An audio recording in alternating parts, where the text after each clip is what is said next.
What's up, MTG Arena fans? I'm Mason Ortiz, and this is my channel, MTG Budget Brew. My goal is to provide fun and interesting decks on a budget, and to make my decks budget, I limit myself by only using a total of 4 rare/mythic cards in a deck, so a playset's worth.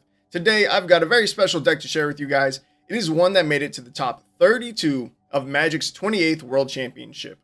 While that's already an impressive feat on its own, what really impressed me about the deck was just how budget-friendly the deck list actually was. And I mean that for both arena and physical cards, which is like all the more impressive because those are two very different economies, and budget means very, very different things in both. So let's take a look at the deck that I'm talking about.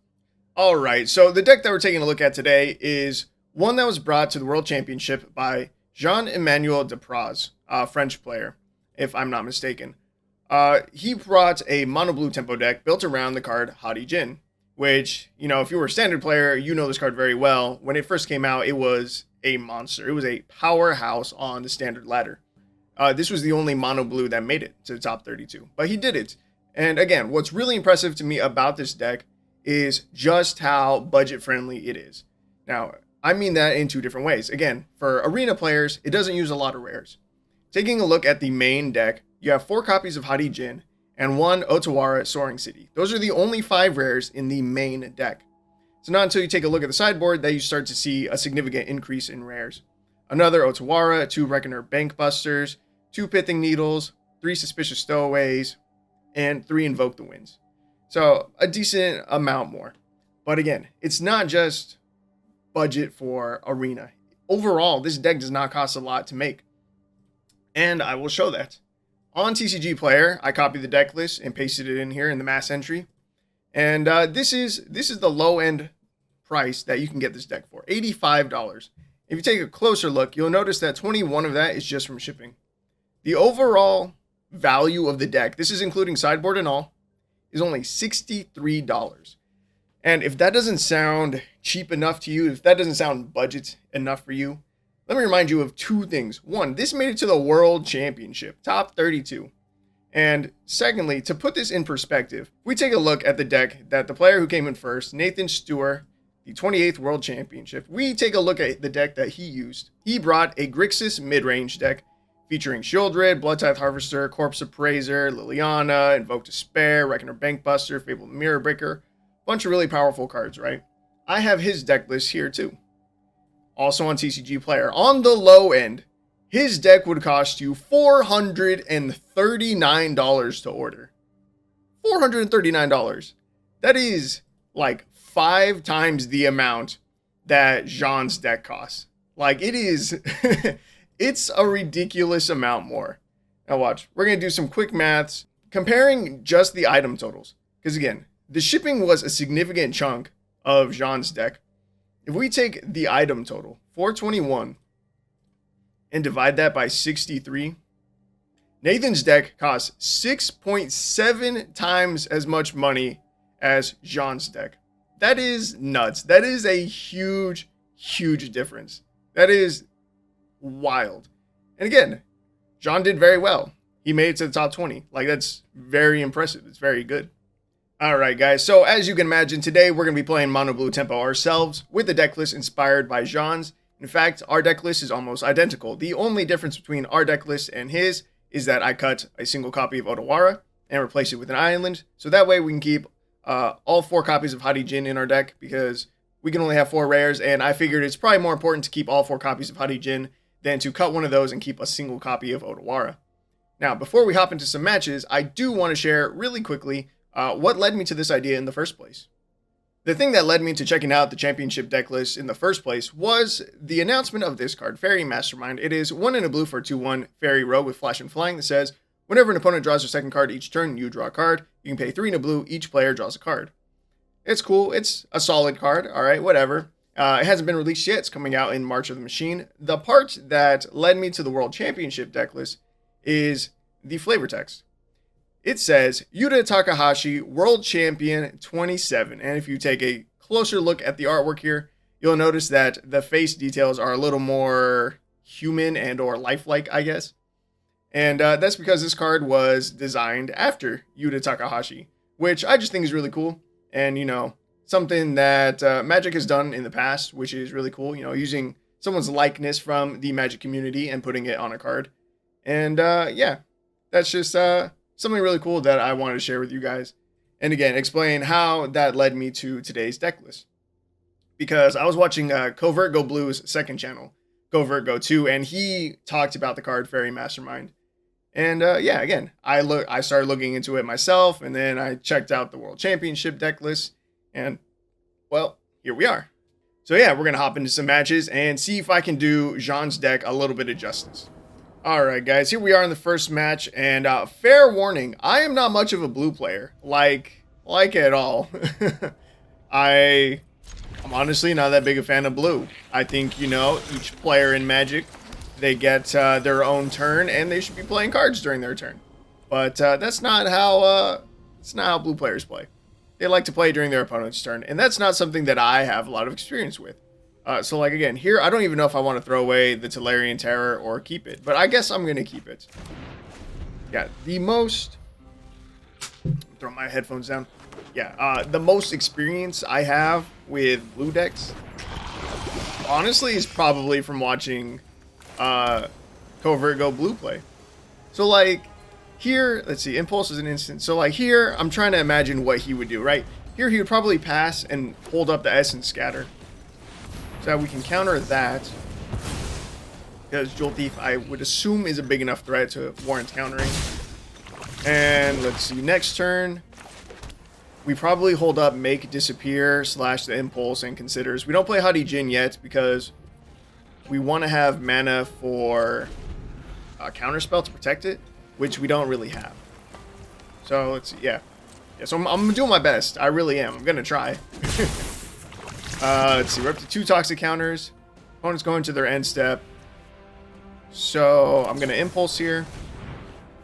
What do I want in my hand? Essence Scatter, I don't really want. I kind of need an island, right? I don't want to be missing land drops. So I'm going to do that first, and then we're going to consider. Negate, I think I want to draw. And we can go ahead and drop a Tolarian Terror. So I'm gonna go ahead and do that. It should be pretty safe. You know, it's got Ward 2. Our opponent has 4 mana. They do manage to hit it with Ossification, but it looks like they're missing their land drop. We'll see right now if they play a 5th land or not. But they might be struggling for mana, which is really good for us. We're up to 3 poison counters, but that's not too bad. Okay, they do hit their 5th land drop. So from here we have Spell Pierce available to us. Let's see, Ossification. If they have another Ossification, they can get through the Spell Pierce. So I think I'm just going to go for another Tolarian Terror. And if they have a second Ossification here... Ooh, do I make them pay more mana? Do I care about Join the Dance? I'm going to let it resolve. I'm going to let them get their 2 1/1s. And we'll counter the second one. Okay. Okay, it's not terrible. Sweet. Alright, now we have our 5th mana. So I can play Haughty Djinn here. And still hold up mana for the Negate. And I think that's the play. Jump block. Totally expected, and we just end the turn. Oh, I didn't even bother reading Haughty Djinn. I knew that its power was equal to the number... Ooh, 1 sec. Make Disappear, counter, unless space 2. No. I didn't realize that Haughty Djinn reduced the cost of instant sorcery spells by 1. Otherwise, I could have played it a turn sooner. And losing it to Annex Sentry really sucks. So, what can I do here? I'm going to start with a Consider. Don't need an island. It's exactly what I didn't need. We're going to play another Tolarian Terror. And we're going to swing with this one. And they probably don't want to give us the Haughty Djinn back, so they're going to take 5, which is nice. Make Disappear, it feels like it's not doing much anymore. We didn't use it early in the game, and now our opponent just has too much mana. So we're going to go to combat. We're going to swing out. See if our opponent blocks. They have a Wandering Emperor. We can negate that. It's pretty big negate for us. It's pretty solid, I'm not going to lie. They chump block, they take another 5, they go down to 10. Sick. Hell yeah. Gala Greeters. They only have 1 card left in hand. They have 4 mana. Do I leave the Gala Greeters? I think I'm going to Essence Scatter it. I'm going to hope that they were trying to play a second creature that we can then make disappear, because now they don't have enough mana to pay in the 2. And that worked out really well. Surprisingly well. Another Haughty Djinn. I'm just going to slam it down because we have no reason not to. And we swing with both terrors. This is going pretty well, I'm not going to lie. I'm feeling good. I'm liking our chances. If they don't have a way to deal with Haughty Djinn, which they don't, we just win by swinging in the air next turn. Does our opponent just concede? Nope. Okay. Hey, yeah. Good game. Good first game. Hell yeah. This is literally the first game that I've played with this deck. Not just today, not just, you know, with you guys. Like, I've never played it. I made the deck earlier today. This is game number 1, and it went well. It went well. So I will see you guys in the next match. Oh my. That is an interesting opening hand.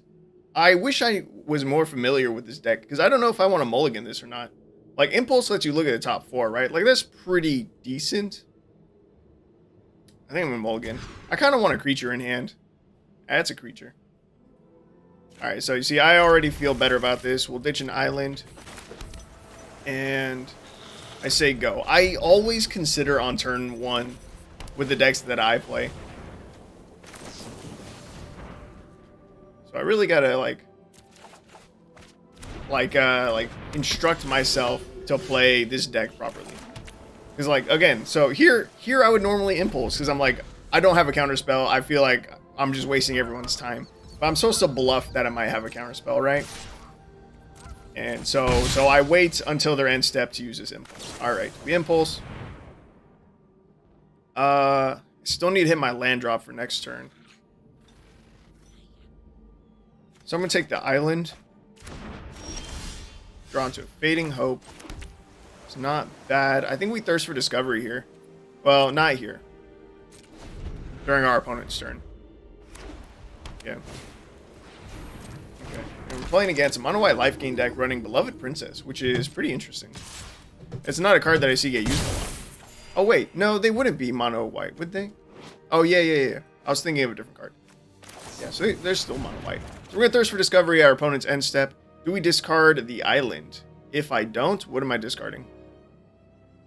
A Fading Hope, and well, I'm just going to ditch the island. Yeah, I know, it was greedy to ditch the island, and I am being punished for it. I'm going to go for the Haughty Djinn. We don't have protection for it, but we have a second one in hand, and that's probably good enough for me. Opponent plays a Chalet, Voice of Plenty, 3/4 flying. You, planeswalkers you control, and other creatures you control have hexproof. Okay, that makes our Fading Hopes really, really useless here. Although, I guess I could bounce the Chalet, which is actually pretty good. Do I Thirst for Discovery? If I Thirst for Discovery... Oh, yeah. We're going to Thirst for Discovery here. Try to hit our land drop. We do. So we're going to decline. And we're going to discard... Another Thirst for Discovery, and I am going to discard one Fading Hope, I think. We've still got 2 mana for this turn. I'm going to drop a Tolarian Terror. And I'm going to Fading Hope this Chalet, just to get the blocker out of the way. We're swinging for 7. I don't know, this is probably not how a better player would have played out that turn. They probably would have held up mana for the Spell Pierce, just in case our opponent had removal for the Haughty Djinn. But we're fine. Never punished. Never punished. Let's see. I think I want to start with an Impulse. We could Fading Hope their Chalet again, and that, I think, seems pretty funny. So we're going to do that. We're going to bounce that. We're going to play another Terror, and then we'll still have a mana available for Spell Pierce next turn. That's pretty good. We're connecting for big damage. And they block with their Speaker of the Heavens. Not that it was anywhere close to being able to activate its ability. Banishing Light. Ooh. We let that resolve, and we wait for them to target. Okay.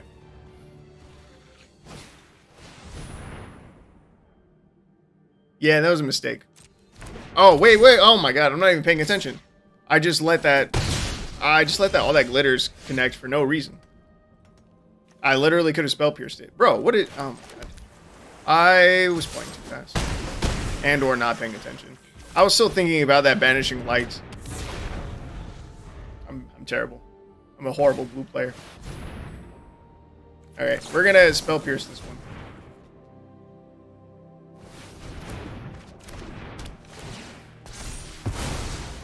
Yeah, I don't know why I thought that the first Banishing Light, I don't know why I thought that I could let it hit the battlefield. And then try to counter it. Because I was thinking about, like, trying to counter it after seeing who they targeted, right? Just in case they targeted a Tolarian Terror, in which case I could Spell Pierce. And then, you know, the 2 mana for the Spell Pierce and the 2 mana for the Ward 2. They wouldn't be able to pay both. But yeah, I'm dumb. For some reason, I thought that they would have to target while casting. I don't know. That was a mistake. I also misplayed again by not using the Spell Pierce when I should have. It let my opponent get another turn, but we got the dub anyway, and I will see you guys in the next match. Alright, here we are in game number 3. Opening hand is looking solid, and I think game number 2 really exemplified just how little I play mono blue decks. I'm not a counterspell player. I just never play them. Alright, so here I'm still gonna pass bluffing L1 drop counterspell. Ugh. Yeah, but I'm trying to be better. I'm trying to learn. I'm trying to broaden my horizons. And in fact, I want to start playing some more formats on Arena. And I think I want to save it for like a Friday. Yeah, I think I want to save it for Fridays. And just try to become better. And by different formats, what I mean is that I really want to play 1, Historic Brawl, and 2, I want to start playing some best of 3 games. We're going to consider here at the end step. I don't think I need a Thirst for Discovery. Yeah. Probably, we have an Essence Scatter. They're pretty creature heavy, so I think we just say go. Oh no, we want to make Disappear before we Essence Scatter. Because Make Disappear is harder to use in the late game. So like, we can make Disappear the Reinforced Ronin. And I was playing Mono Red a lot recently. And the Reinforced Ronin's nuts. It's crazy valuable. So yeah, getting rid of that is good. That'll save us a lot of damage in the long run. Let's see, 3rd mana. And we just say go.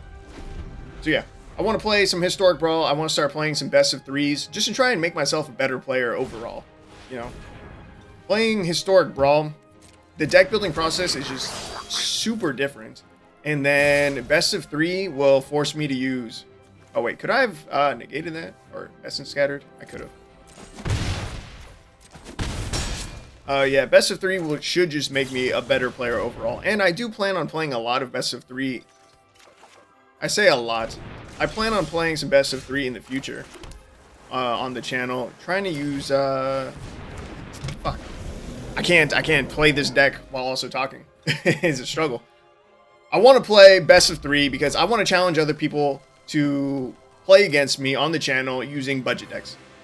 You know, I haven't worked out all the details of exactly how we'll do it, but obviously the basis of the deck, or the basis of the challenge, will be that my opponent and myself will both build decks using only 4 rares, so in my budget, you know, criteria, and we'll play against each other. And it'd probably be a best 3 out of 5 is what I'm thinking. And for that, I want sideboards. And I don't have a lot of experience building with sideboards, so that's something that I want to, you know, get. I want to gain that experience and try and make myself a little more of a threat going into these, these challenge matches. Alright, my opponent plays a Bull Town. A little bit scary. We're gonna go ahead and block that. Now, I don't think I've been playing this match particularly well at all. So things are looking a little bit scary.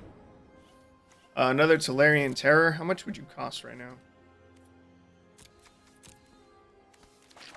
3, 2. I'm gonna play it. I think we need the blockers.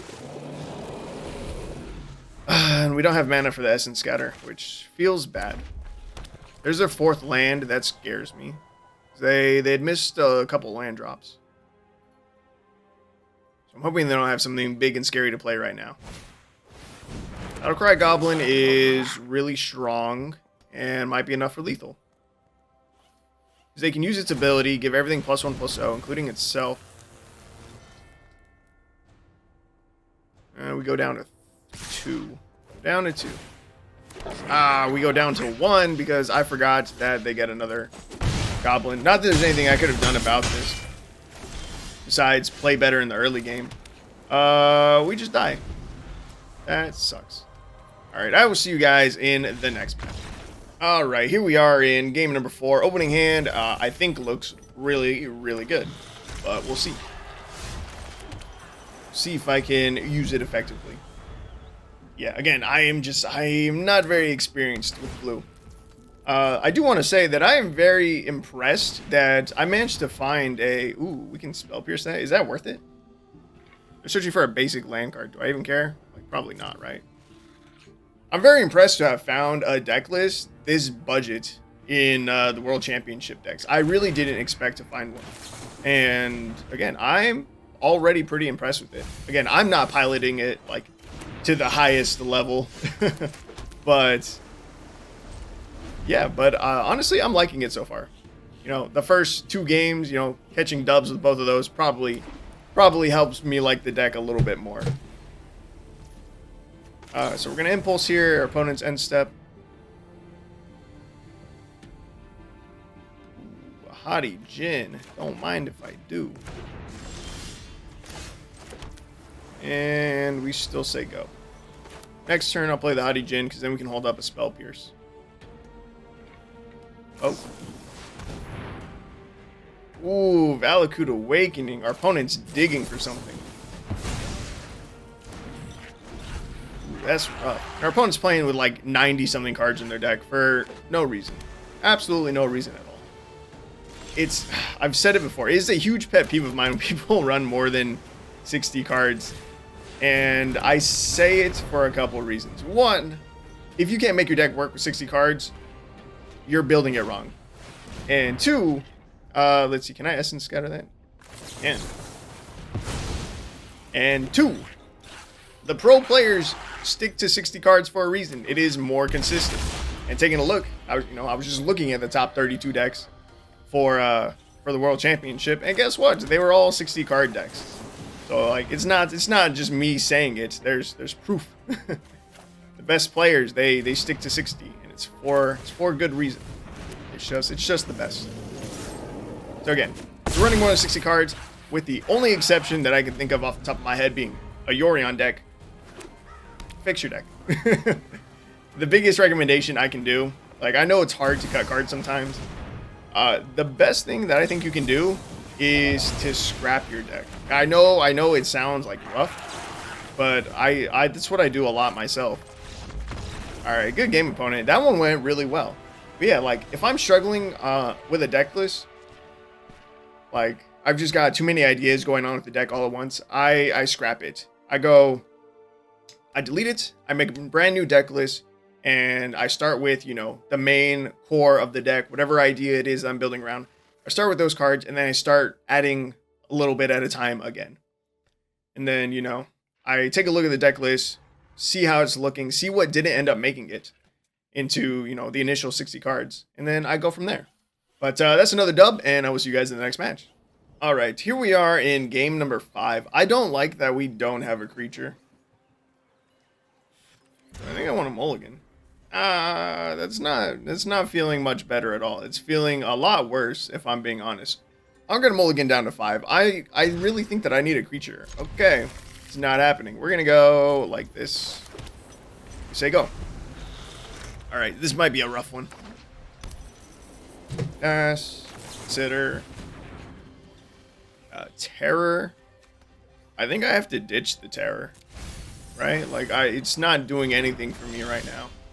And it won't be doing anything for a while. So I'm going to ditch the Terror. Yeah, I'm curious. Do you guys follow the World Championships when they happen? Like, I had no idea that it was going on. Like, again, the 20... What did I say earlier? 28th? Yeah, 28th World Championship. That happened in October of 2022. And is now February of 2023. Like, the end of February. So it was like 5 months ago. And I just had literally no idea that it happened. Alright. And I am just going to thirst for discovery on my turn. Because that's how I want to play it. Yeah, that's not something that I was following or tracking. And, like, you know, I'm trying to make Magic my career. So it is something that I think I would like to follow in the future. But I don't know. I just wasn't tracking it at the time. And I feel like I didn't hear a ton about it, which is too bad. Because again, I'm not even a standard player, right? And that's what the championship was about.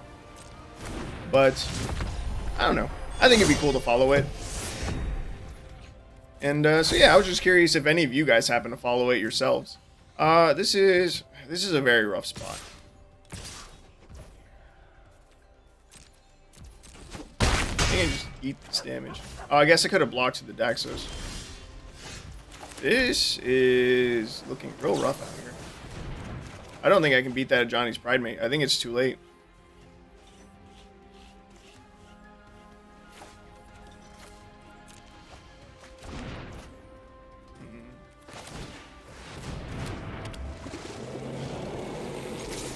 Swing the Haughty Djinn. They don't block the Splendid Angel. So we connect for a little bit of damage, I guess. Tapped out. Yeah, this match is not looking good. Not at all. But we did mulligan down to 5, so it's not that surprising. And our opponent's kind of popping off.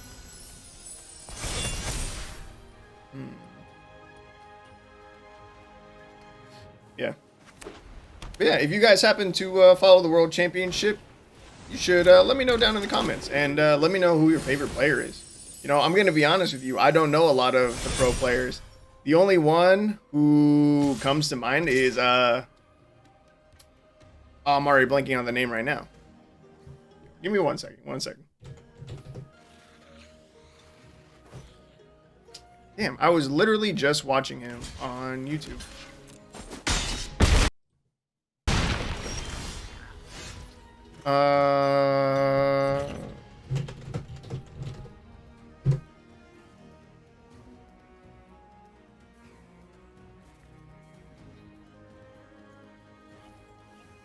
Brian Kibler. How did I forget that? Yes, Brian Kibler is the only pro that I can think of by name. Like, that's really it. Oh, our opponent played an Angel of Destiny. Interesting. Okay, this game is a wash. I will see you guys in the next match. Alright, here we are in what is going to be our final match, and the opening hand is looking nice. Very nice. But yeah, Brian Kibler, that is the only pro player whose name I can think of off the top of my head. And he started a channel recently called Commander at Home, and I've been enjoying watching it. It's been nice. I play Commander usually every Friday with my friends, and it's pretty fun. I do enjoy Commander. I actually have a lot of Commander decks. I buy a lot of precons. I have like 20-something precons. Yeah, just way, way more than I need. Let's see. So we just say go. But yeah, this deck though, one, I'm liking it a little bit. I'm not gonna lie. Still not much of a blue player, and again, I've been piloting this deck just not very well. But this deck, this is what I want to be able to do. This level of deck building is something that I want to achieve myself at some point, you know? Again, this deck, it fits my budget restrictions. It had one additional rare, that's it. And it made it to Worlds. Like, that's super insane to me. I want to be able to make a deck just this top tier. You know what I'm saying? Like, I've made my one Is It Wizards deck that made it to Mythic, right? So I can just Fading Hope their Charm Stray rather than Spell Pierce. Is that better? You know what? I think I'm just going to Spell Pierce. I don't know what other targets we're going to have for Spell Pierce. And yeah, I don't know. I just feel like this is the play that I want to make. Pass. End step we consider. I need a land for next turn, so that's fine. And we can play the Terror. I think the Terror has a better chance of sticking right now. Maybe next turn we draw a land so we can play Haughty Djinn and then hold up the Negate. I think this is the right play. Yeah. So like, yeah, even the Is It Wizards deck, right, that I used to make it to Mythic, that wasn't really my idea. I would never have thought of Dreadhorde Arcanist being the card to take me all the way to Mythic, you know, as the rare of the deck. But eventually I want to get to that point. Let's see. I guess I'll just start with combat. We'll swing in with the Terror. I think we're playing against a new player, which I think says a lot about what Arena thinks of my mono blue skills. Yeah. And so the question is, do I want to play Haughty Djinn?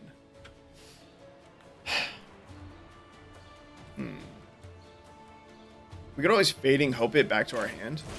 I'm going to play the Haughty Djinn. I'm going to be greedy. I'm a greedy player. Oh, yeah, and we still get to be able to...